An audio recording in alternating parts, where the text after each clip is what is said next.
D gang ಜಾಮೀನು ಅರ್ಜಿ ವಿಚಾರಣೆಗೆ ಕೌಂಟ್ ಡೌನ್ ಶುರುವಾಗಿದೆ. ಇನ್ನೇನು ಕೆಲವೇ ಕ್ಷಣಗಳಲ್ಲಿ ಈ ಒಂದು ಅರ್ಜಿ ವಿಚಾರಣೆ ಶುರುವಾಗಲಿದೆ. ಆರೋಪಿ ದರ್ಶನ್ ಸೇರಿ 6 ಮಂದಿ ಬೇಲ್ ಭವಿಷ್ಯ ನಿರ್ಧಾರವಾಗಲಿದೆ. ದರ್ಶನ್ ಪರ ವಾದವನ್ನ ಮಂಡಿಸಲಿರುವ ವಕೀಲ ಸಿವಿ ನಾಗೇಶ್. ಇತ್ತ ಸಿವಿ ನಾಗೇಶ್ ವಾದಕ್ಕೆ ಎಸ್ಪಿಪಿ ಪ್ರಸನ್ನ ಕುಮಾರ್ ಪ್ರತಿವಾದ ಮಂಡಿಸುವ ಸಾಧ್ಯತೆ ಇದೆ. ಆರೋಪಿ ದರ್ಶನ್ ಸೇರಿದಂತೆ ರೇಣುಕಾಸ್ವಾಮಿ ಕೊಲೆ ಪ್ರಕರಣದ 6 ಮಂದಿ ಆರೋಪಿಗಳ ಬೇಲ್ ಭವಿಷ್ಯ ಏನಾಗಲಿದೆ ಅನ್ನೋದರ ಕುರಿತಾಗಿ ಕುತೂಹಲ ಹೆಚ್ಚಾಗಿರುವಂಥದ್ದು.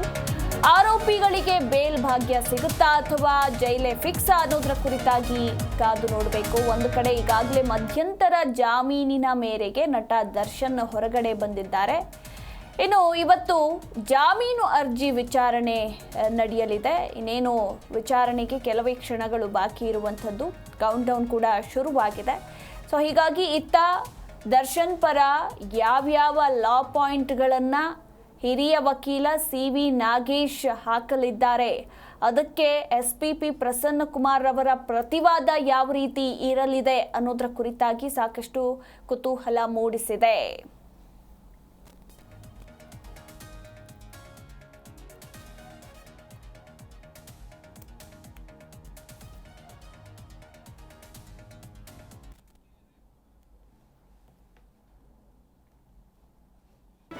ಜಿ ಕನ್ನಡ ನ್ಯೂಸ್ ಈಗ ನಿಮ್ಮ ಮನೆಯಲ್ಲೇ ನೋಡಿ.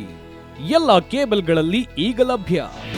ನಿಮ್ಮ ನೆಚ್ಚಿನ ಜಿ ಕನ್ನಡ ನ್ಯೂಸ್ ಈಗ ಸನ್ ಡೈರೆಕ್ಟ್ ನಲ್ಲಿ number 292, Tata play number 1664, Jio TV number 1334, NXT digital number 30, in cable number 30, city networks 51, U digital number 162, GTPL number 17, Rockline telecommunications number 42, Shri Basaveshwara cable number 168, rural cable network 60, Vinayaka digital 57, Abhishek cable 821, city channel 53, Siddeshwara cable network 57, V4 digital Infotech 628, Surya digital networks 53, Gajanan digital number 836, Malnad infotech private limited number